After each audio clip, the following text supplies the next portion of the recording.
بسم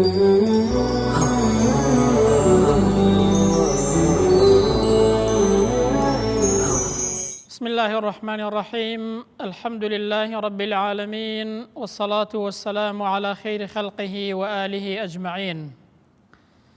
اللهم اشرح لي صدري ويسر لي أمري واحلل عقدة من لساني يفقه قولي. ربنا آتنا في الدنيا حسنة وفي الآخرة حسنة وقنا عذاب النار. ربنا هب لنا من لدنك رحمة وهيئ لنا من أمرنا رشدا. اللهم آمين. عزیزان و خۆشەویستان، سەلام و ڕەحمەت و میهرەبانی خوای پەروەردگارتان لەسەر بێت. خوای پەروەردگار بە ڕەحم و بەزەی خۆی بمانگەڕێ لە بەندە ڕاستەقینەکانی خۆی. خۆم بەخۆشحاڵ دەزانم کە لە بەرنامەیەکی تازە دێمە خزمەتتان لەژێر ناونیشانی هەڵوێستە ئیمانیەکان. ئومێدمان وایە پێش هەموو شتێک خوای پەروەردگار لێمان ڕازی بێت و لێمان قبول کات و ببێتە مایەی ڕەزامەندی خوای پەروەردگار و پاشانیش ببێتە مایەی بەرچاوڕوونی زیاتری ئێمە و ببێتە مایەی ئەوەی کە ئێمەش چاو لەو هەڵوێستە ئیمانیانە و چاو لەو هەڵوێستە بەرزانە بکەین بۆ ئەوەی ئیمانمان بەهێز بێت و بۆ ئەوەی لە خزمەتی دامەزرانی ئیمانەکەماندا بن. بێگومان کە ئیمان چاکترین و گەورەترین نیعمەتە لە دنیا و لە قیامەتدا. لە دنیادا ئیمان دەبێتە مایەی سەربەرزی و مایەی بەختەوەری و مایەی ژیانێکی ئاسوودە و مایەی ژیانێکی کامەران و مایەی ژیانێکی خۆشبەخت. لە قیامەتیشدا ئیمان دەبێتە مایەی ڕەزامەندی خوای پەروەردگار و شادبوون بە ناز و نیعمەتەکان و بەهەشتی خوای پەروەردگار. کەواتە چاکترین نیعمەت و چاکترین چاکە لەو دنیایەدا کە ئینسان بەدەستی بێنێت بریتیە لە نیعمەتی ئیمان و ئیسلامەتی. ئەگەر تەماشای قورئان بکەین، خوای پەروەردگار هەڵوێستی بەرز و ئیمانی ئەو کەسانەمان بۆ تۆمار دەکات لە قورئاندا کە هەڵوێستەکانیان هەڵوێستی ئیمانی و هەڵوێستی بەرز بوون. بۆچی؟ بۆ ئەوەی ئێمەش چاو لەو هەڵوێستە ئیمانیانە بکەین و سەرمەشقیان لێوەربگرین و هەروەها ئیمانی خۆمان بەهێزکەین بۆ ئەوەی کە ئەو هەڵوێستە ئیمانیانەمان هەبن. ئەوە پێمان دەڵێت کە ئێمەش چاو لەو هەڵوێستە بەرزە ئیمانیانە بکەین و سەرمەشقی لەو هەڵوێستانە وەربگرین. بۆیە لە ڕاستیدا ئەو هەڵوێستە بەرزانە لە خوای پەروەردگار بۆمان تۆمار دەکات، لە فەرمایشتەکانی پێغەمبەردا صلی الله علیه وسلم بۆمان تۆمار کراون و لە ژیانی هاوڵانی پێغەمبەر و تابعین و پیاوچاکانیشەوە بۆمان تۆمار کراون. بەو ئومێدەی ئێمەش چاو لەو هەڵوێستە بەرزە ئیمانیانە بکەین و دەرس و پەندیان لێ وەربگرین. بابەتی ئەو جارەمان چەند هەڵوێستێکی ئیمانیە سەبارەت بە هەستکردن بە چاودێری خوای پەروەردگار. خوای پەروەردگار دەفەرمێت وەهوە مەعەکم ئەینەما کانوا. خوای پەروەردگار لەگەڵتاندایە بە زانست و زانیاریەکەی ئێوە لە هەر شوێنێک بن واتە هەست بە چاودێری و ڕقابەتی خوای پەروەردگارەوە بکەن. والله بما تعملون بصير. خوای پەروەردگار ئەوەی کە ئێوە دەیکەن دەتان بینێت و ئاگای لە هەموو ئاشکرا و نهێنیەکانتان هەیە. و هەروەها دەفەرمێ وەلەقەد خەلەقنا الئینسان. ئێمە ئینسانمان دروست کردووە و نەعلەم ما توەسوس به نەفسه. ئاگامان لە خەتەرەی دڵی هەیە، چ شتێک بەناو دڵی دادێت و بیر لە چ دەکاتەوە و چی لە ناو دڵ و دەرونیدا هەیە. ونحن أقرب إليه من حبل الوريد. خوای پەروەردگار دەفەرمووی ئێمە نزیکترین لە ڕەگی ملتان، ئەو ڕەگەی کە دێتەوە ناو دڵی ئینسان. خوای پەروەردگار دەفەرمووی ئێمە لەو ڕەگەوە لێتانەوە نزیکترین، واتە ئاگامان لە هەموو ئاشکرا و نهێنیەکت هەیە ئەی ئینسان، بزانە و ئاگاداری خۆت بە و هەست بە چاودێری و ڕقابەتی خوای پەروەردگار بکە. با چەند هەڵوێستەیەکی ئیمانی باز بکەین سەبارەت بە هەستکردن بە چاودێری خوای پەروەردگار.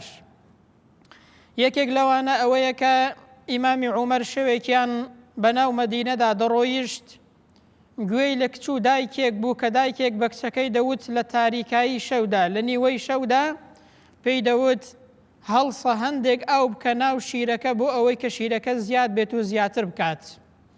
ئەو کچەیەش کە هەست بە چاودێری خوای پەروەردگار دەکات، ئیمان لە دڵ و دەرونیدا بەهێزە، دڵێ ئاخر دایکە نازانی ئیمامی عومەر قەدەغەی کردووە کە ئاو بکرێتە ناو شیر. دایکەکە دەڵێ خۆ ئیمامی عومەر ئاگای لێ نییە، ئێستا هیچ کەسێک نازانێ و ئاگای لێ نییە لە تاریکایی شەودا نازانێ و هەست بەوە ناکەوتەمە ئاگای لێ نییە و نازانێت پێی ئاگادار نییە.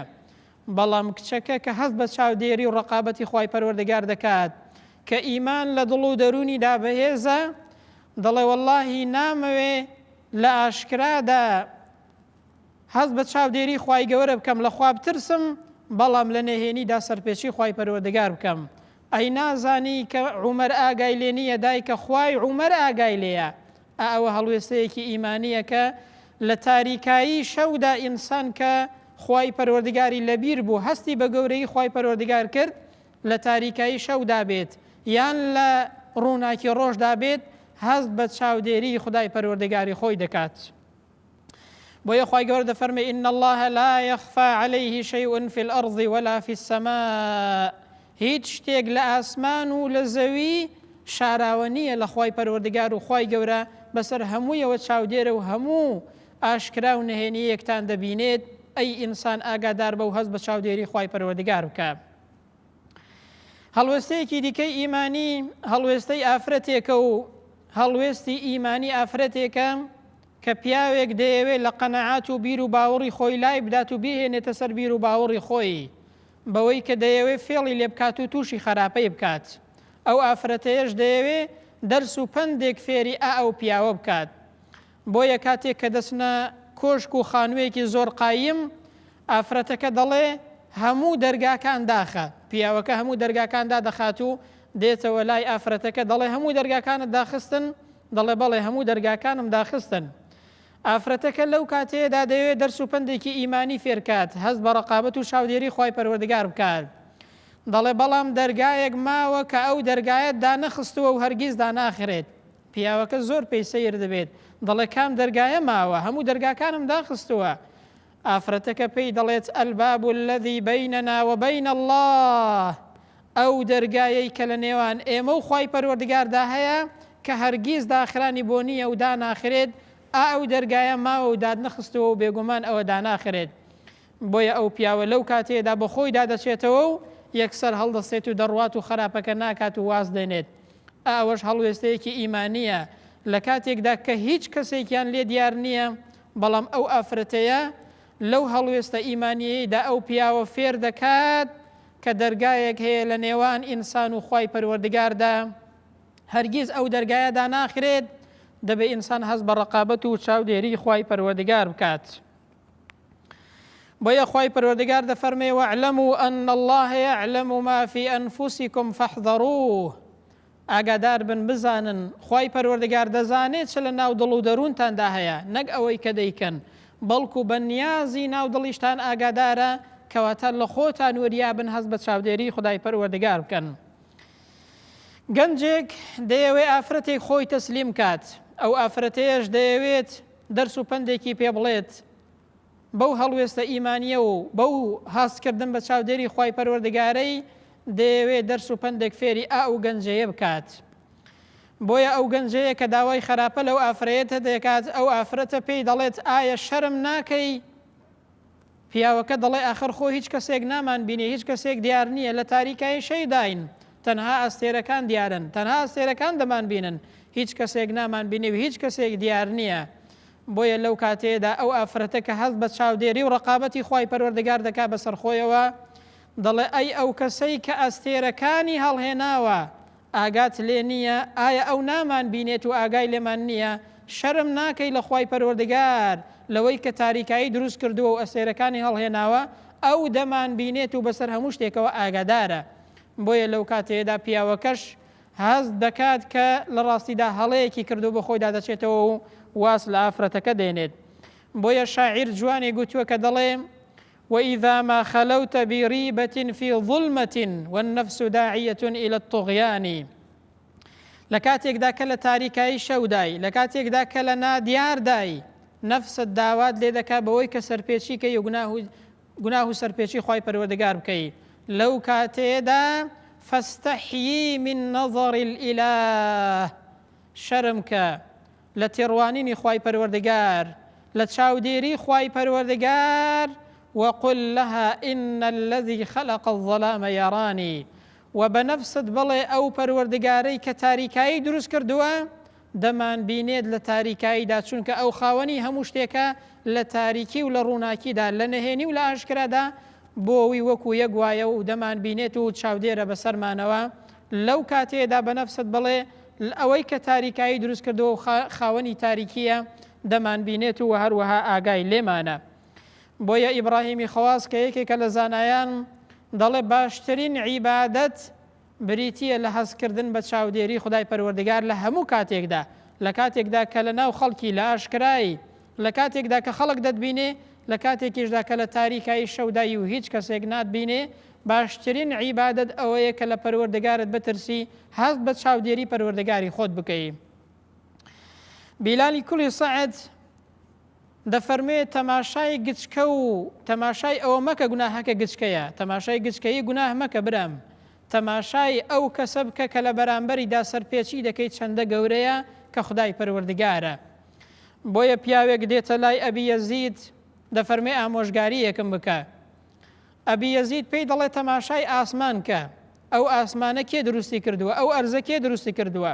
پیاوەکە دەڵێ هەمووی خوای پەروەردگار دروستی کردووە، چونکە هیچ کەسێک گرفتی لەگەڵ ئەوەدا نییە کە خوای پەروەردگار ئاسمان و زەوی دروست کردووە، بەڵام گرفتەکە لەوەدایە کە ئینسان تا چەندە هەست بە چاودێری و ڕقابەتی ئەو پەروەردگارە دەکات کە خاوەنی ئەرز و ئاسمان و خاوەنی هەموو مەخلوقاتە. بۆیە ئەبی یەزید پێی دەڵێ ئەو پەروەردگارەی کە ئەرز و ئاسمانی دروست کردووە وریابە لە هەموو کاتێکدا بەسەرتەوە چاودێرە دەتبینێت لە خۆت وریابە بێفەرمانی خوای پەروەردگار نەکەی، ئەو پەروەردگارەی کە خاوەنی ئاسمان و زەویە. هەڵوێستەیەکی دیکەی ئیمانی ئەوەیە کە عەبدوڵڵای کوڕی عومەر ڕۆژێکیان لەگەڵ چەند هاوڵێکی دەچێتە دەرەوەی مەدینە. لەو کاتەیەدا بەندەیەکی شوان دەبینێت لە کاتی نان خواردنی نیوەڕۆدا بانگی دەکەن، دەڵێ وەرە نانمان لەگەڵ دابخۆ. ئەو بەندەیە دەڵێ من بە ڕۆژوومە و نان ناخۆم. ئیبن عومەر پێی دەڵێ جا لەو ڕۆژە گەرمەیەدا بە ڕۆژووی؟ دەڵێ بەرێ لەو ڕۆژە گەرمانەدا پێش بڕکێ دەکەم، پەلە دەکەم لەوەی کە لە پێناوی خوای پەروەردگاری خۆمدا لەو ڕۆژانەیەدا بە ڕۆژوو بم. ئەنجا ئیبن عومەر دەیەوێت وەرعوو لە خواترسانی ئەو بەندەیە شوانە تاقیب کاتەوە تاخوا تا چەندە لە خوای پەروەردگاری خۆی دەترسێت. بۆیە پێی دەڵێ مەڕێکمان پێ بفرۆشە، پارەکەت پێ دەدەم و گۆشتەکەشی بۆ خۆت ببە بۆ ئەوەی کە بەربانگی پێ بکەیەوە و لە ئێوارەدا بیخۆی. ئەو بەندەیە پێی دەڵێ ئاخر مەڕەکان هی من نین، هی سەید و گەورەکەنم. دەڵێ ئاخر لە لای سەیدەکەت بڵێ گڕوک خواردوویەتی بە من بیفرۆشە و پارەکە بۆ خۆت و گۆشتەکەش هەر بۆ خۆت بێت، لای سەیدەکەش بڵێ گورک خواردوویەتی. لەو کاتەیەدا ئەو بەندەیە پەنجەی بۆ ئاسمان بەرز دەکاتەوە و ڕوو لە عەبدوڵڵای کوڕی عومەر وەردەگێڕێ و دەفەرمێت فەئەین الله، ئەی خوای پەروەردگار لەکوێیە برام؟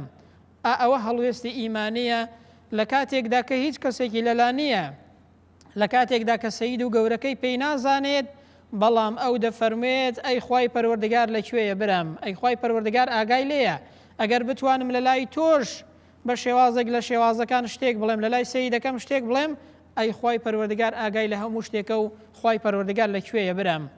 بۆیە عەبدوڵڵای کوڕی عومەر کاتێک کە دەچێتەوە بۆ مەدینە دەچێتە لای سەید و گەورەی ئەو بەندەیە، بەندەکە دەکڕێت و ئازادی دەکا و مەڕ و ماڵەتەکەش لە خاوەنەکەی دەکرێت و وەدەیدات بەو بەندەیە. ئەوە سەرنجامی هەستکردنە بە ڕقابەت و چاودێری خوای پەروەردگار، هەر لە دنیادا پاداشتەکەی وەرگرت.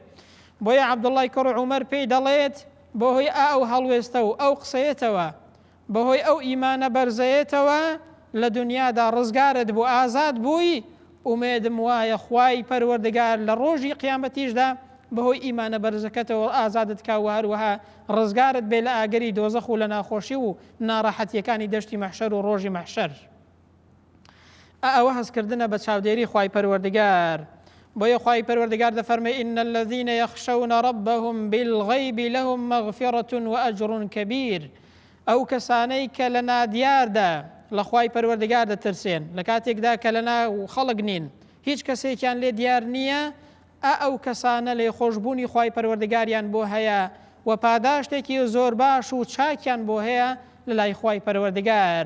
ئەو هەڵوێستە ئیمانیەش پێمان دەڵێت ئینسان لە هەموو کاتێکدا هەست بە چاودێری خدای پەروەردگاری خۆی بکات، چونکە لە ڕاستیدا خوای پەروەردگار ئاگای لە هەموو شتێکە لە کاتێکدا کە ئینسان لە ئاشکرادا بێت یاخود لە نەهێنیدا بێت. محەممەدی کوڕی منکەدیر یەکێک لە زانایانی پایەبەرز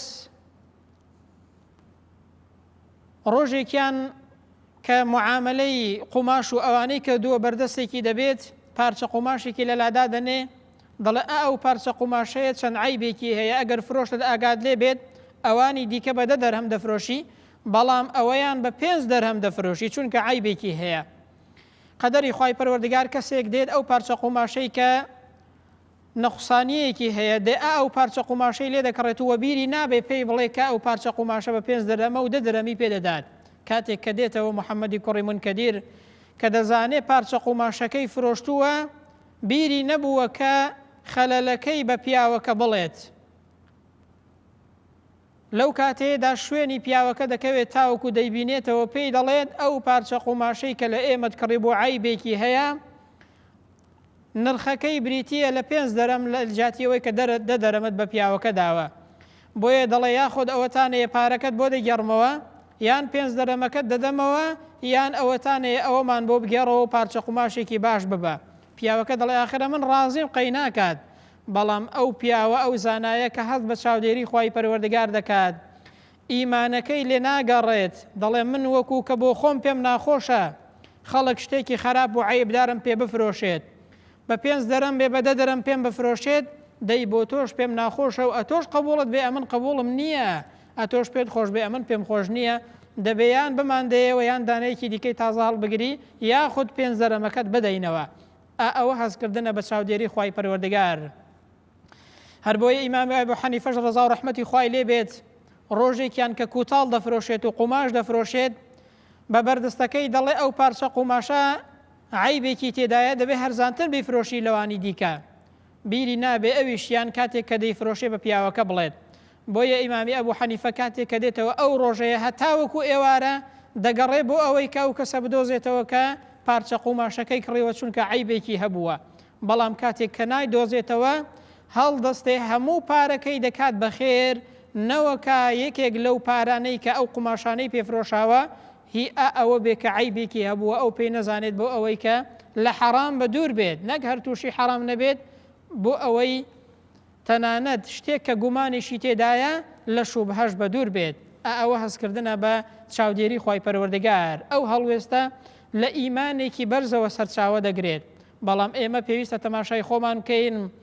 جاری وا هەیە چەندان جار بەو شێوازەیە خەڵک هەیە تووشی حەرام دەبێت کەسی باکیشی نییە، دەی هەر کاتێک ئینسان ئیمانی دامەزرا ئەو ئیمانە دامەزراوە بە ئینسان دەڵێت کە ئینسان دەبێت بەو شێوازەیە هەست بە چاودێری خوای پەروەردگار بکات و ئەو هەڵوێستە بەرزانەش لە ئیمانێکی پتە و دامەزراوەوە کە لە دڵی ئینساندا دادەمەزرێت لە ڕاستیدا سەرچاوە دەگرن. بۆیە لە دەرەنجامی کۆتایی ئەو بابەتەیە کە چەند هەڵوێستێکی ئیمانیمان باس کرد دەرەنجامەکەی پێمان دەڵێت وەکو زانایان فەرموویانە هەر کەسێک لە نەهێنیدا لە خوای پەروەردگاری بترسێت خوای پەروەردگار ئاشکرای باش دەکات. هەر کەسێک دڵ و دەرونی خەتەرەی دڵ و دەرونی وەزواسی دڵ و دەرونی لە خراپە بپارێزێت خوای پەروەردگاریش ئەندامەکانی باش دەکات. ئینسانی وهەیە جاری وهەیە لە دڵی خۆی دابیر لە خراپە دەکاتەوە، ئەندامەکانی تووشی گوناه و تاوان دەبن لە ناو خەڵکدا. بۆیە یەکێک لە زانایان دەفەرمووی ئینسانی وهەیە لە شەوێکی تاریکدا لە نادیاردا تاوان دەکات کەچی تەماشا دەکەی لە ناو خەڵکدا لەی ئاشکرا دەبێت و عیب و عارەکەی دەردەکەوێت. ئەو کەسەی دڵی خۆی بپارێزێت لە خراپە خوای پەروەردگاریش ئەندامەکانی دەپارێزێت. ئەو کەسەی کە لە نادیاردا خۆی بپارێزێ لە خراپە خوای پەروەردگاریش خراپەی لێدا دەدات. تەماشاکەن یوسف پێغەمبەر کە ڕەمزی گەنجێکی داوێن پاک و ڕەمزی گەنجێکی خاوەن ئیمان و ئیمان قایم و تەقواداریە و هەست بە چاودێری خوای پەروەردگار دەکات لە نادیاردا، خوای پەروەردگار دەربارەی دەفەرمێت وَلَقَدْ هَمَّتْ بِهِ وَهَمَّ بِهَا لَوْلَا أَن رَأَى بُرْهَانَ رَبِّهِ. لە کاتێکدا کە ئافرەتەکە نیازی کرد کە یوسف تووشی خراپە بکات، یوسف نیازی کرد کە خۆی نەجات و خۆی ڕزگار کات و بڕوات، ئەگەر بەڵگەی پەروەردگاری نەبینی باە کە بریتی وە لە ئیمان و عەمەلی ساڵح، جا لەو کاتێدا خی پەروەردگار دەفەرموێت كذلك لنصرف عنه السوء والفحشاء ئابە و شێوازەیە ئێمە خراپەمان لادا بە یوسف پێغەمبەر سەڵات و سەلامی خی پەروەردگاری لەسەر بێت واتە یوسف ڕووی لە خراپە نەکردووە خراپەکە ڕووی لە یوسف پێغەمبەر کردووە سەلات و سەلامی خی گەورەی لەسەر بێت لەبەرچی خی گەورە دەفەرمێ ئاو خراپەیەمان لێلادا إنه من عبادنا المخلصين چونکە ئەو یەکێک بوو لە بەندە پاڵفتەکانی ئێمە لە بەندە هەڵبژێردراوەکان لەو بەندانەی کە خاوەنی ئیخلاس و تەقوا و ئیمانی بەرز بووە خی پەروەردگاریش بەهۆی ئیمان و تەقواداریەکەیەوە دەفەرمێت خراپەمان لێلادا کەواتە هەر کەسێک لە نەهێنیدا لە خی پەروەردگار بترسێت هەر هەست بە چاودێری خی گەورە بکات خی پەروەردگاریش خراپەی لا دەدات و ئەندامەکانی لە خراپە دەپارێزێت ومێدمان وایە ئێمەژ یەکێک بین لەو کەسانەی کە هەست بە چاودێری خی پەروەردگار دەکەین ئەو هەڵوێستە